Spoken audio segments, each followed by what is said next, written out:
car elle est l'appel à la raison et à la conscience universelle. Le drame de l'Afrique, c'est que l'homme africain n'est pas assez entré dans l'histoire. Sur argentlivre.com, lisez et changez de vie.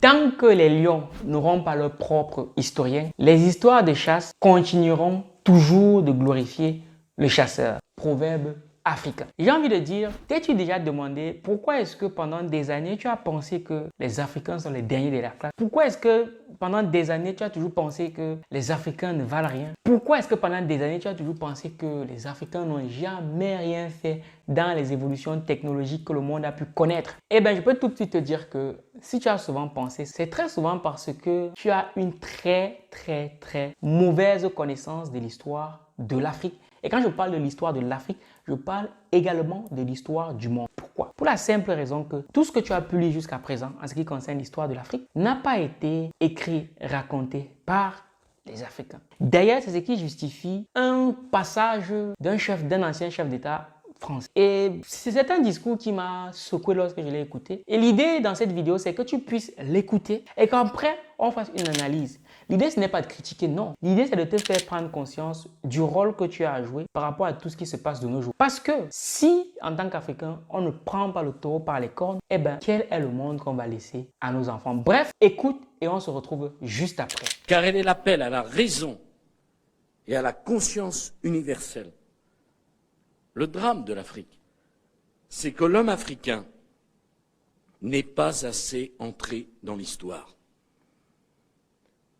Le paysan africain, qui depuis des millénaires vit avec les saisons, dont l'idéal de vie est d'être en harmonie avec la nature, ne connaît que l'éternel recommencement du temps, rythmé par la répétition sans fin des mêmes gestes et des mêmes paroles. Dans cet imaginaire où tout recommence toujours, il n'y a de place ni pour l'aventure humaine, ni pour l'idée de progrès. Dans cet univers où la nature commande tout, l'homme échappe à l'angoisse de l'histoire qui tenaille l'homme moderne. Mais l'homme reste immobile au milieu d'un ordre immuable où tout semble être écrit d'avance. Jamais l'homme ne s'élance vers l'avenir. Jamais il ne lui vient à l'idée de sortir de la répétition pour s'inventer un destin. Je te fais le bref résumé, rapide. Dans ce discours qui s'est tenu à Dakar en 2007, c'est pas loin, hein, c'est 2007, ça fait moins de 20 ans, on assiste là à un discours de l'ex-président français Sarkozy, M. Sarkozy, voilà, qui soutient que voilà, il n'y a pas l'idée de progrès chez les Africains, nous ne sommes pas entrés dans l'histoire, on répète tout le temps la même chose, les mêmes gestes, on n'a pas cette envie de se développer. Et tout d'abord, avec tout le respect que je dois à M. Sarkozy, parce qu'on peut dire ce qu'on veut, n'est pas président qui veut. Donc ça, il faut l'admettre, il a du mérite. Ok, il a du mérite, mais ce n'est pas pour autant que ce qu'il dit là est forcément vrai ou forcément correct. Donc, pour un homme de son acabit, moi je dirais, soit il y a une méconnaissance de l'histoire, ce qui est possible, soit il y a d'autres raisons qui justifient qu'il prenne un tel discours au Sénégal. Donc, ce qu'il faut noter ici, c'est que lorsque l'ex-président dit que l'Afrique n'est pas assez rentrée dans l'histoire, lorsque j'avais écouté ce discours, je me suis dit, comme beaucoup de gens, qu'au fond, est-ce qu'il n'a pas raison? Et j'étais arrivé à la conclusion selon laquelle il a raison. Pourquoi est-ce que j'étais arrivé à la conclusion selon laquelle il a raison? Pour la simple raison qu'autour de moi, je cherchais des références qui me laissaient penser que la communauté africaine, le peuple africain, a contribué à ce que le monde soit tel qu'il est. Et je ne trouvais pas. Je ne trouvais pas parce que les références que j'avais, c'était des références qui avaient été écrites non pas par nous, mais par les autres, par les chasseurs. Mais lorsque j'ai commencé à chercher à en savoir un peu plus sur l'histoire des Africains, je me suis rendu compte que ce qui est dit là est totalement absurde. Et il est important que dans la communauté africaine, on en prenne conscience parce que de là, il en découle la confiance qu'on a en nous-mêmes, l'estime qu'on a de nous-mêmes et surtout le regard qu'on porte sur notre communauté. Parce qu'un peuple qui ne sait pas d'où il vient ne saura pas ce qu'il est et ne pourra pas anticiper sur le futur. Un peuple qui ne connaît pas son histoire ne pourra pas comprendre le présent et ne pourra pas anticiper sur le futur. Donc, pour que tu puisses comprendre à quel point ce qui est dit là est absurde, je vais d'abord poser le décor. C'est que dans la culture occidentale, un peuple qui n'a pas d'écrit n'a pas d'histoire. D'ailleurs, lorsque moi j'étais au lycée, la définition qu'on nous a donnée de l'histoire, telle qu'enseignée au lycée, c'était l'histoire, c'est la connaissance du passé basée sur les écrits depuis l'invention de l'écriture jusqu'à nos jours. Sous-entendu, un peuple qui n'a pas d'écrit n'a pas d'histoire. Sous-entendu, les Africains n'ont pas d'histoire, ou du moins, leur histoire démarre avec l'arrivée des colons et des esclavagistes sur le territoire qui sont venus pour les civiliser. C'est ce que ça sous-entend et c'est ce que nos enseignants nous ont enseigné et c'est ce qu'on a ingurgité pendant des années. Sauf que moi, je me suis dit, bon, puisque nos enseignants, ce sont juste des répéteurs, je ne vais même pas dire répétiteurs, ce sont des répéteurs, des tonneaux vides pour la plupart, parce que être enseignant, professeur et répéter cela à tes élèves, ça veut dire que c'est très grave, il n'y a pas d'esprit critique là derrière. Donc, tous les Africains, le monde entier est d'accord sur le fait, on l'a même répété plusieurs fois, nous sommes tous d'accord que l'Afrique, c'est le berceau de l'humanité. Nous sommes tous d'accord avec ça. Sachant que la science révèle qu'il y a eu 33 grands règnes dans le règne animal. D'abord, on a eu le règne des hominidés, ensuite on a eu le règne des australopithèques et ensuite on a le règne des homos. Et dans le genre homo, autant pour moi, il y a le genre Homo sapiens sapiens et l'Homo sapiens sapiens, c'est l'ancêtre le plus vieux du genre Homo auquel les humains appartiennent. Donc, et cet ancêtre-là a plus de 300 000 ans. Puisque l'Afrique, c'est le berceau de l'humanité, ceci est dû au fait que les plus vieilles reliques de l'Homo sapiens sapiens ont été retrouvées en Afrique. La troisième et actuelle phase de l'évolution humaine est celle du genre Homo. La plus ancienne espèce Homo a probablement vécu il y a plus de 2 millions d'années et était de fait contemporaine de certains australopithèques. Mais contrairement aux premiers hominidés, qui présentaient à la fois des traits humains et des traits de singe, les espèces du genre Homo étaient plus distinctement humaines. Leur capacité crânienne n'a cessé d'augmenter, dépassant de loin celle des premiers hominidés. Ils ont développé des utilisations sophistiquées d'outils et sont devenus la première espèce à maîtriser le feu. Leurs adaptations physiques et comportementales, conjointes à des développements technologiques, ont permis à certaines espèces Homo d'être les premières à migrer d'Afrique vers le reste du monde. Donc on comprend que l'histoire des hommes avec grand H démarre en Afrique et c'est de l'Afrique qu'est partie la vie pour pouvoir coloniser le monde entier. Est-ce que ceci ne prouve pas à suffisance que l'Afrique a contribué dans l'histoire du monde? Parce que dit que l'Afrique c'est le berceau de l'humanité, ça veut dire que c'est de là que vient la vie des hommes. Et tous les scientifiques sont d'accord là-dessus. Ok. Donc, ça montre aussi que l'homme africain ou l'homme noir, parce qu'il est question aussi de l'homme noir, existe depuis plus de 300 000 ans. Plus de 300 000 ans, parce qu'il faut savoir que la peau blanche, le coderme, voit le jour il y a un peu plus de 40 000 ans, suite à la dernière glaciation. Voilà, chacun doit aller faire ses recherches. Et donc, il se trouve que tu te doutes bien que si les Africains existent depuis plus de 300 000 ans, tu te doutes bien que les maladies ne sont pas nouvelles. Tu te doutes bien qu'il y a 300 000 ans, les êtres humains avaient des fractures sur les jambes. Les gens tombaient malades. Ils avaient des maladies graves. La question à se poser, c'est qu'est-ce qui se passait lorsqu'ils tombaient malades? Donc, ils mouraient tous. Il va de soi qu'ils avaient des moyens de se prendre en charge. Ils se soignaient. Qui peut accepter que pendant 300 000 ans, on a survécu sans pour autant, sans développer la médecine? Est-ce que tu peux... Donc, c'est-à-dire, les gens disent que l'Afrique, c'est le berceau de l'humanité. Ça fait plus de 300 000 ans qu'on existe. Mais ils ne mesurent pas la puissance de ce que ça veut dire. Ça veut dire que pendant 200 000 ans, on ne faisait rien. On attendait que des gens venus d'ailleurs puissent nous apprendre la médecine, puissent nous apprendre comment se vêtir. Je ne sais pas si tu captes un peu le délit. Ça n'a aucun sens. Aucun sens. Donc, parler comme ça, c'est bien, mais il faut apporter des preuves, des éléments factuels. Je vais te prendre un truc très simple. Le papier. Le papier. Aujourd'hui, on utilise le papier, mais le papier, c'est une invention africaine. De l'Égypte antique, Cheikh Anta Diop l'a démontré à suffisance que l'Égypte antique est une civilisation noire. Mais le papier sur lequel on écrit aujourd'hui, c'est une création africaine. Parce que papier vient de quoi? Papier vient de papyrus. Et c'est quoi un papyrus? Un papyrus, ce sont des racines d'une plante qui poussent le long du fleuve Nil en Égypte. Et donc, ce sont ces racines-là qu'on prenait, on ouvrait, on aplatissait et collait une par une. On mettait une pression, ça se collait et ça donnait un support sur lequel on pouvait écrire.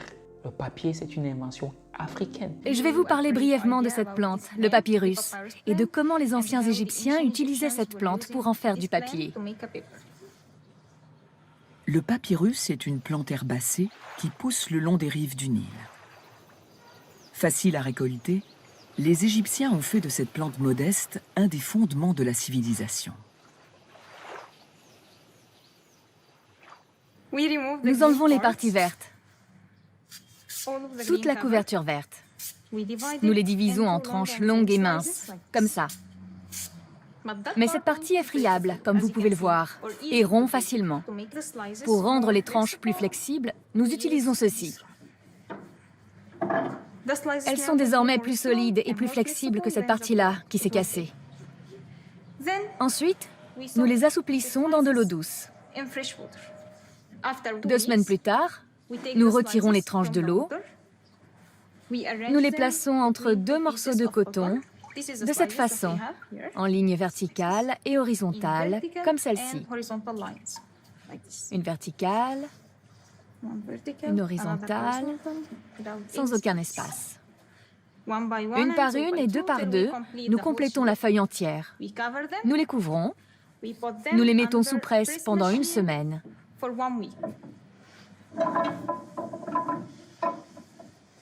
Après 1 semaine de presse, nous obtenons ce papier, le premier papier au monde. Eh bien, ça a l'air d'une surface merveilleuse. Je me réjouirais d'écrire dessus.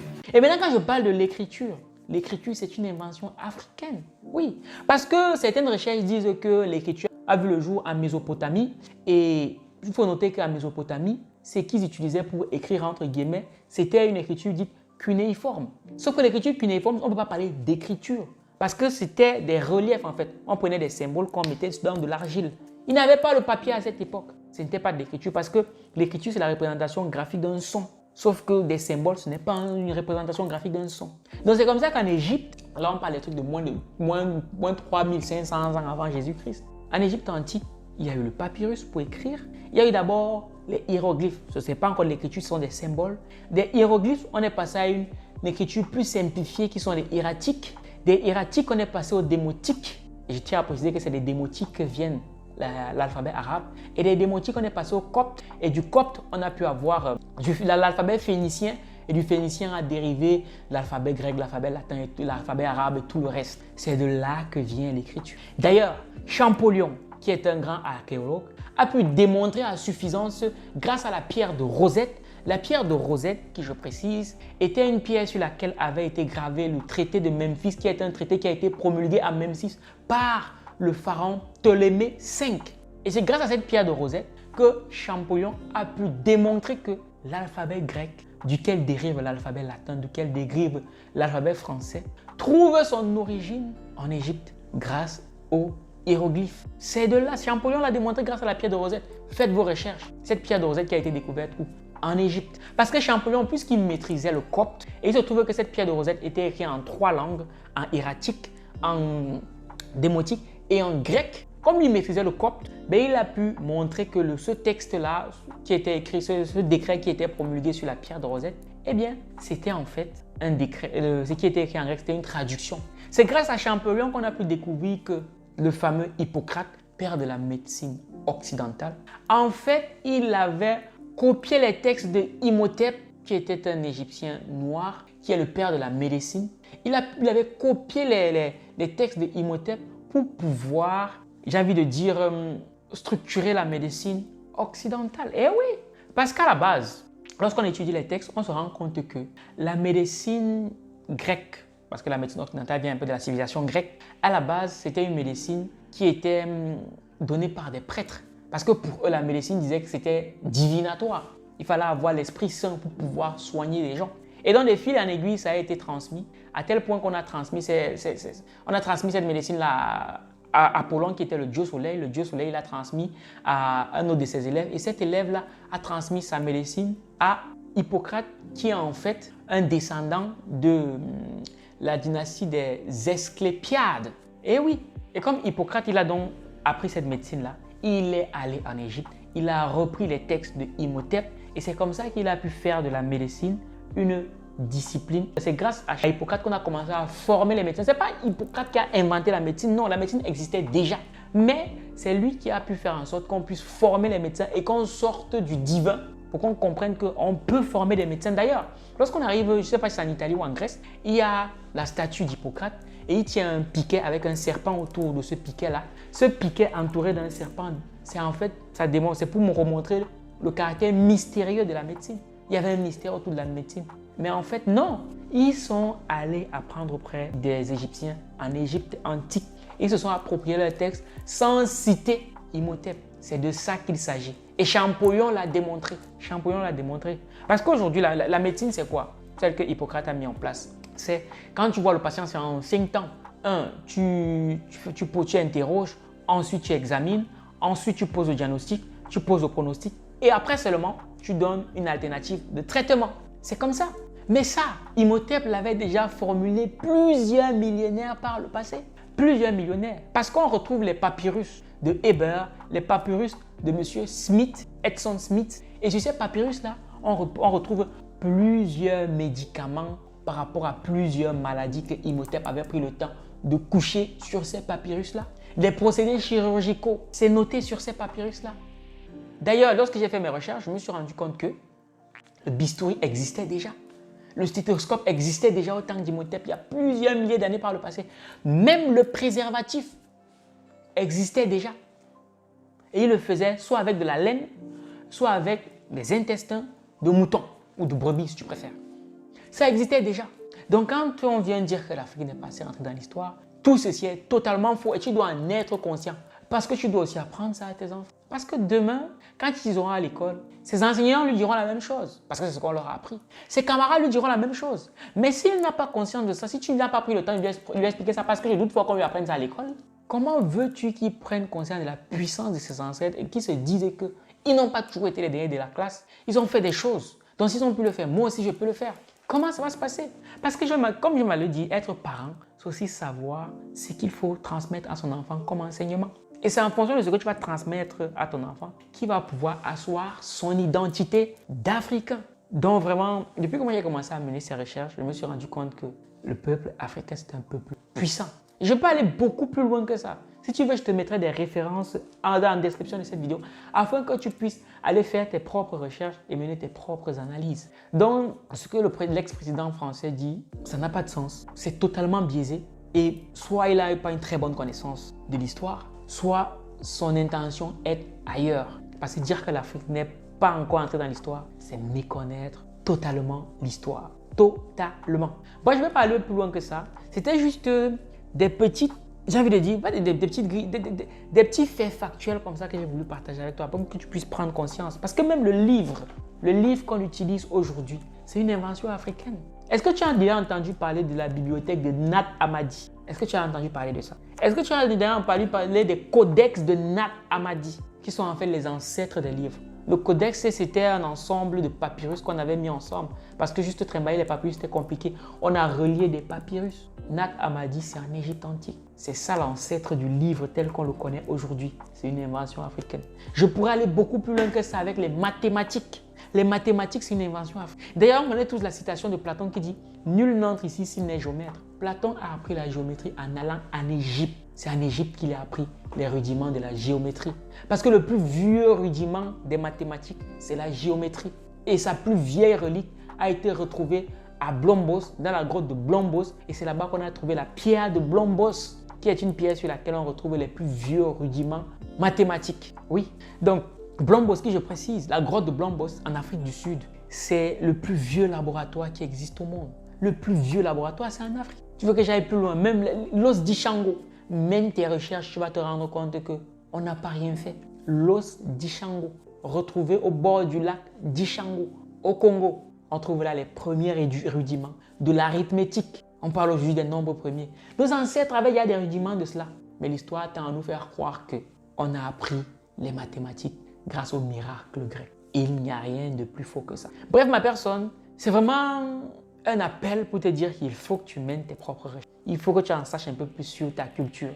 Parce que c'est la seule chose qui te restera lorsqu'on t'aura tout enlevé. Et si tu n'es pas ancré culturellement, il te sera impossible d'être fort. Il te sera impossible de tenir sur tes deux jambes et de faire face à d'autres personnes qui culturellement sont ancrées. Sauf que les Africains sont tout, sauf eux-mêmes. En même temps, c'est normal. 400 ans d'esclavage, ensuite la colonisation, le néocolonialisme, ça laisse des traces. On a le temps de détruire toute une civilisation et d'en intégrer une autre, à tel point qu'on a honte de parler nos propres langues. C'est parce que l'on méconnaît notre culture. Bref, si cette vidéo t'aura été utile, n'hésite pas à la partager massivement autour de toi afin que l'information puisse passer. Lâche-nous un pouce si tu l'as trouvé intéressant et je te donne rendez-vous à ma prochaine vidéo. Minakano.